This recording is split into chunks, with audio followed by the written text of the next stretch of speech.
please stop getting in my kids' business. I'm going to have a lawyer send you some information for giving. The internet didn't just get drama. It got a full-volume Family Feud episode with surround sound and replay buttons. One heated outburst, one name drop, one emotional eruption from Karlissa. And suddenly timelines looked like a reality show. Reunion hosted by chaos itself, feeds froze, comments flew, and reaction channels stretched like athletes before a scandal sprint. When this moment hit, the algorithm didn't blink, it grabbed popcorn. People weren't just watching, they were drafting think pieces in their heads before the clip even finished. Supporters said finally, critics said too far. Spectators said don't pause it. You'd think a streaming platform dropped a surprise finale the way group chats started vibrating like alarm systems. This wasn't quiet tension. This was loud emotion with Wi-Fi, the kind of public blow-up that turns whispers into headlines and headlines into digital warfare. Opinions multiplied faster than reposts, context got chased, caught, and immediately argued about. One rant, 10 interpretations, 1,000 hot takes wearing confidence like a costume. And if you think this is just noise, buckle up, because what followed didn't calm the situation. The moment Karlissa's heated reaction started making the rounds online, the timeline didn't just react, it stretched, screamed, and hit replay. Social media treated the clip like a season finale and a plot twist rolled into one loud emotional thunderstorm. Feeds refreshed like broken elevator buttons. Gossip pages posted faster than breaking news alerts. Reaction creators sat up straight, like they heard opportunity knocking with a megaphone. One emotional outburst and suddenly the internet turned into a courtroom, a therapist's office, and a reality show reunion couch all at the same time.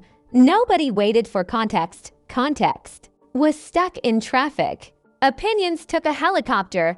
Supporters rushed in first like digital first responders. According to them, this wasn't random rage. It was pressure finally finding a microphone. They argued that when tension builds behind the scenes, the explosion always looks bigger to outsiders than it feels to insiders. Their message was simple. Emotion isn't always strategy. Sometimes it's overflow. Critics rolled in just as fast and twice as sharp. They said public blowups are gasoline, not water. That going nuclear online never solves a private conflict. It just invites spectators and slow-motion replays, in their view. Taking family tension to the timeline is like broadcasting your house argument through a stadium speaker system and then being shocked when strangers buy tickets. And oh, the strangers bought tickets. Repost pages wrapped the moment in dramatic captions and emoji fireworks. Each upload added more spice. Each retelling added more certainty. By the 7th repost, the story sounded like it came with background music and a narrator who whispers everything. Change us now. Reaction channels activated like emergency sirens. Titles popped up with maximum urgency and minimum indoor voice. Thumbnails showed shocked faces so intense they looked personally betrayed by reality. Words like "goes off," "exposed," and "unfiltered" marched across screens like they were in a parade sponsored by chaos. Then the analysis squad arrived, the frame-by-frame professors of emotional behavior. Every sentence got replayed, every phrase got decoded, every vocal spike got treated like hidden evidence. According to social media science, volume equals validity and intensity equals truth. By that formula, every sports coach halftime speech should qualify as sworn testimony. Old friction points between the involved names got pulled back into daylight like archived receipts with new highlighter marks. Past disagreements, previous livestream moments, old interviews, all stitched together into timeline threads longer than a movie credits roll. The internet loves a backstory, especially when it can pretend it predicted it. Livestream debates popped up everywhere.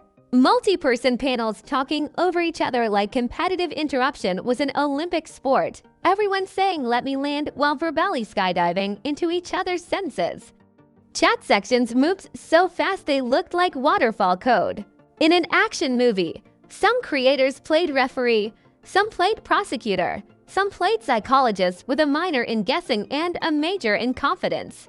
credentials printed on invisible paper, delivery printed in bold. Then came the indirect post-Olympics. V quotes started appearing from adjacent figures, messages about loyalty, betrayal, truth. And watching how people move, no names attached, but the internet attached them anyway with industrial-strength glue. Online logic says if you post a quote during drama week, you're obviously sending a coded message. Even if you're talking about your gym routine, fan communities split into factions like a reality show alliance twist. One side defending the outburst as justified emotion, another side calling it reckless escalation, a third group saying everyone involved needs to log off and drink water, a fourth group just yelling this better not be the last episode. And right in the center of the noise sat the algorithm like a supervillain in a swivel chair, slowly clapping. Engagement numbers climbed. Watch time expanded. Debate clips outran regular content like race cars passing bicycles. Controversy isn't just fuel, it's premium grade. A handful of calmer voices tried to lower the temperature. They suggested that maybe, just maybe, not every emotional moment needs to become a public tournament.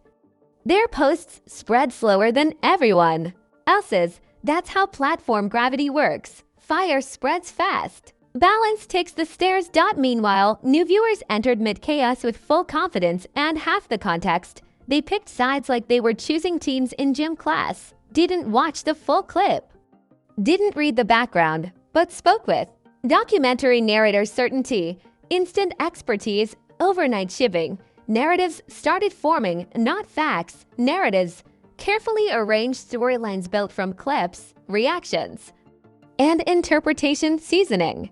Add dramatic editing and anything feels like a revelation. Remove context and anything feels suspicious. Presentation became persuasion wearing studio lighting. What started as one emotional eruption was now a full digital storyline with subplots, character arcs, and prediction threads. People weren't just watching anymore. They were forecasting next moves like celebrity weather analysts. And just when it looked like the noise might level off, fresh reactions and new repost angles started another spike, louder, sharper, and more confident than the last wave. By the time the second reaction wave rolled in, the situation had already upgraded from viral clip to internet franchise with spin-offs. The first round was shock and shouting. The second round was strategy and storytelling. Now creators weren't just reacting, they were directing their own versions like drama film producers with Wi-Fi budgets and zero chill.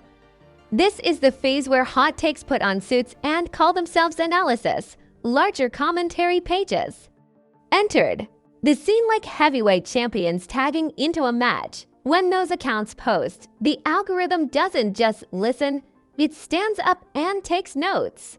Their breakdowns came with cinematic pacing, slow zooms, and voiceovers so serious you'd think a national announcement was being made about emotional turbulence. According to these edits, every sentence was historic and every pause was proof of something enormous. Clip compilations started circulating, different angles, different cuts, different captions, each version steering the audience like a GPS with opinions. Same moment, multiple edits, totally different emotional destinations. That's the power of presentation. Add suspense music and a grocery list sounds like a confession. Aggregation blogs piled on with headlines spicier than street food at midnight. Short phrases, maximum heat, zero cooling instructions. Engagement numbers jumped like they stepped on a trampoline made of controversy. Once those pages lock in, the story stops trending and starts echoing. Then came the behavioral breakdown brigade, the posture professors, the tone translators, the gesture geologists. Every movement got decoded like ancient symbols. Look at the timing, watch the reaction, notice the shift. According to timeline science, leaning forward equals aggression and leaning back equals manipulation. By that measurement system, rocking chairs are criminal masterminds panel. Live streams got bigger and louder. More hosts, more opinions, more people saying respectfully right before saying something absolutely disrespectful. Chat sections were flying by so fast they looked like someone turned subtitles into a waterfall. Moderators were working Like referees in a sport with no rules and unlimited whistles. Then the celebrity-adjacent ripple effect kicked in. Indirect reactions appeared. The classic vague post parade. Quotes about betrayal. Lines about loyalty. Messages about seeing people clearly now. No tags, no names. No direct links, and still the internet connected every dot like a conspiracy crossword puzzle. Timing plus emotion equals assumed. Target. That's social media math. Neutral voices tried to step in with balanced takes and immediately got accused by both sides of hidden bias. That's when you know the temperature is premium high. When moderation looks suspicious and calm. Sounds offensive. The debate has left the building and taken the roof with it. Meanwhile, meme culture reached full production mode. Nothing escapes parody gravity. Dramatic reenactments, sarcastic subtitles, remix edits. The situation got turned into internet theater faster than you can say out of context. Social platforms process tension into humor like a factory assembly line. Serious moment in chaotic comedy out. But under the jokes, the arguments sharpened. The discussion expanded into bigger themes: public conflict, family boundaries, clout economics. Emotional broadcasting. Yes, the comment section briefly enrolled. In Philosophy 101 with a minor in shouting. Still chaotic. Slightly more vocabulary. Some creators shifted from explosive narration to documentary mode. Slower voice, cleaner graphics, timeline charts with arrows and timestamps. It looked like a streaming special called Inside the Outburst. Structure creates authority, even when the raw material is stitched from interpretation and confident. Guesswork. Supporters intensified their defense like playoff fans in overtime. Long caption posts, loyalty threads, digital speeches. They argued the reaction machine inflated emotion into scandal and turned frustration into spectacle. According to them, people weren't observing, they were hunting for angles. Critics adjusted tactics instead of retreating. Lower volume, sharper phrasing, less yelling, more surgical doubt. "We're just asking questions" became the slogan of the hour, which online usually means conclusions wearing trench coats. Unrelated creators hovered near the topic for engagement warmth without direct involvement. Strategic adjacency. Posting, standing near the fire but denying ownership of the smoke. A true influencer survival maneuver. Brand account stayed quieter than a phone on 1% battery. Nobody wanted accidental involvement. One emoji in the wrong place and suddenly you're trending as a participant. Social media managers were hovering over keyboards like bomb disposal technicians. Engagement metrics, meanwhile, were celebrating. Views up, watch time up, comment wars booming, debate content outrunning regular uploads like race cars passing scooters. Conflict is the platform's favorite performance booster. Calm discussion gets polite applause, heated drama gets replays. The wild twist was how many late arrival viewers joined with full certainty and zero background. They entered in the middle and reviewed the ending. That's the express lane of online opinion, context optional, conviction required. The story transformed again, no longer just about what was said, but what it represented to different audiences. To some, it symbolized justified emotion, to others, reckless escalation. To spectators, it was premium unscripted entertainment with unlimited commentary tracks. Every refresh brought a new interpretation, a new stitched clip, a new confident narrator adding extra spice. And every time someone declared the topic finished, another upload restarted the engine like a jumpstart cable made of HAS HDEGS. By now, the situation had crossed the invisible line between viral moment and public narrative. That's a dangerous border crossing, because once something becomes a narrative, people stop asking what happened and start deciding what it means. And meaning on the internet stretches like elastic, pulled by bias, snapped by emotion, and tied into whatever shape fits someone's argument. The volume of the shouting started to drop, but the weight of the opinions got heavier. This is the phase where drama puts on a blazer and calls itself analysis. Creators stopped yelling and started concluding. Threads got longer, videos got slower, words like pattern, history. and implications started marching. Into titles like "They Just Got Hired," public perception became the main character. Commentators began grading reputations like report cards nobody asked for. This hurts credibility. This boosts sympathy. This changes the power balance. Suddenly, everyone is a brand strategist with a minor in emotional forecasting. Online image isn't what you are. It's what repeats. Supporters frame the entire storm as overamplified spectacle, a private emotional spike turned into a public sport by repost culture and engagement hunger. According to them, the audience didn't just witness the moment, it inflated it like a parade balloon and then complained about the size. Their argument was simple: emotion plus cameras equals distortion. Critics didn't disappear, they evolved. The tone shifted from explosive accusation to calm suspicion. Less fireworks, more fog. They asked quieter questions with sharper edges, no longer trying to win the argument, trying to outlast it. That's Phase 3 opposition. Controlled voice. Loaded wording. Long-form breakdown content started rolling. Out like documentary episodes, clean graphics, soft background music, slow narration, screenshots arranged like museum exhibits. It looked authoritative enough to make uncertainty feel organized. Structure is persuasion wearing a tie. Relationship dynamics became the next discussion battlefield. Not confirmed facts, interpreted signals. Who supports who? Who stayed silent?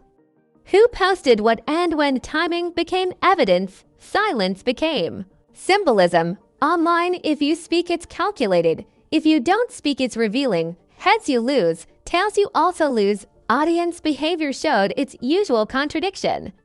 People claimed exhaustion while continuing to consume every update. "I'm tired of this story," typed directly under the newest video about the story. That's not hypocrisy. That's curiosity refusing to clock out. Meme culture still refused retirement. Even as think pieces multiplied, parody edits kept landing. One post says serious conflict. The next says comedy remix, emotional whiplash. Powered by scroll speed, the internet processes tension and humor in alternating current, behind the scenes, or at least behind the sponsored posts. Brand safety conversations likely started whispering. Collaborations don't always vanish during controversy cycles, but they definitely sit in the waiting room. Marketing teams prefer predictability. Viral emotional eruptions are the opposite of predictable. They're fireworks in a spreadsheet. Meeting, creators started predicting next moves like celebrity chess commentators. There will be a follow-up. Watch for a response clip. Expect a live stream. Forecasting behavior like drama meteorologists tracking storms made of statements and set tweets. Because in the content world, Chapter 2 often outperforms. Chapter 1. Metrics told the blunt truth. Attention was up, searches rising, engagement stacked high. Which reveals the uncomfortable reality nobody likes to phrase politely. Controversy is high-performance fuel in the attention economy. Calm earns respect. Chaos earns reach. A smaller group of voices kept pushing restraint and boundary awareness. Their messages traveled slower but landed deeper like letters instead of sirens. They reminded viewers that constant amplification turns moments into monsters, of course. They were also accused of missing the point by people who prefer explosions to nuance. Narrative lock-in took hold. Once viewers chose an interpretation, every new detail got filtered through it automatically. Confirmation bias with broadband speed. Updates didn't change minds, they recruited evidence. That's how online storylines hardened. Veteran watchers understand the final truth of viral family drama rarely ends with closure. It ends with distraction. A new scandal appears, attention migrates, the crowd relocates. But the clips, the commentary, and the conclusion stay archived forever, ready to be resurrected when the next related flare-up appears. Digital memory never deletes, it bookmarks. Reaction creators are still watching for the next spark, the next post, the next indirect quote, the next surprise crossover mention that reignites everything like a match near dry leaves. Templates are ready, thumbnails pre-shopped, notification bells emotionally prepared. What started as one emotional eruption turned into a layered case study in online amplification. loyalty politics, and attention economics wearing boxing gloves. And if you think this is the ending, you haven't watched enough internet seasons. And there you have it, the full breakdown of the blow-up, the backlash, the meme storm, the expert panels of people who earned their degrees from the University of Comment sections, and the algorithm sitting back like a supervillain stroking a cat made of engagement metrics. 1. Emotional eruption turned into a full digital saga with spin-offs, reaction episodes, and 10 different directors yelling plot twist. Now I'm handing it to you. What's your verdict? Justified emotion, overblown spectacle, or internet gasoline thrown on a kitchen fire? Drop your take in the comments and don't play it safe. This comment section is basically a debate arena with profile pictures and Wi-Fi.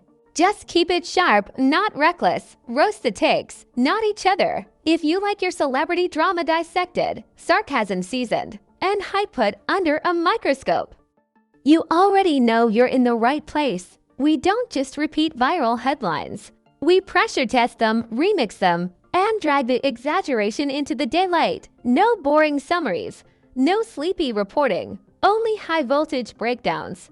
So go ahead, smash that like button like it owes you money and duck your calls. Hit subscribe like the next scandal alert depends on it, because around here, it absolutely does. Turn on notifications so you don't show up late asking what happened. When the sequel already dropped and the trilogy trailer is out, share this with that friend who says they don't follow drama but somehow knows every detail 5 minutes early. Yes, that undercover analyst. More viral chaos, influencer explosions, and headline hurricanes drop here regularly. Stay loud. Stay skeptical. Stay entertained. Fame flaws. Where celebrity chaos gets cross-examined.